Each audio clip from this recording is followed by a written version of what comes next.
नमस्कार, Maharashtra crime news आपली बातमीमध्ये स्वागत आहे। हुसेन साहेब यात्रेनिमित्त हाफ पेच टेनिस बॉल क्रिकेट स्पर्धा संपन्न। यावेळी उपस्थित तंटामुक्त अध्यक्ष बाबासाहेब पाटील, नवनाथ कांबळे, इरफान सय्यद, आदम मुजावर, सलीम मुजावर, सिद्धेश्वर गायकवाड, रवी पाटील, पत्रकार रियाज मुजावर या सर्व मान्यवरांनी पुष्पहार अर्पण करून व श्रीफळ फोडून क्रिकेट स्पर्धेला सुरुवात केली।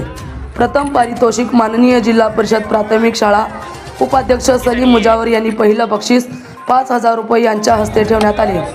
द्वितीय क्रमांक आदम मुजावर उपसरपंच ग्रामपंचायत यांच्या हस्ते 3,000 रुपये बक्षीस ठेवण्यात आले। तसेच तृतीय पारितोषिक इरफान सय्यद यांच्या हस्ते 2,000 रुपये बक्षीस ठेवण्यात आले। विजेता बक्षीस पहिलं बक्षीस संडे क्रिकेट क्लब सुस्ते यांनी पटकाविला।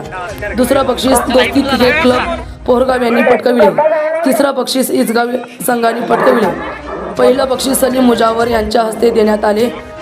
दुसरं बक्षीस आदम मुजावर यांच्या हस्ते देण्यात आले। तिसरे बक्षीस इरफान सय्यद यांच्या हस्ते देण्यात आले। धन्यवाद।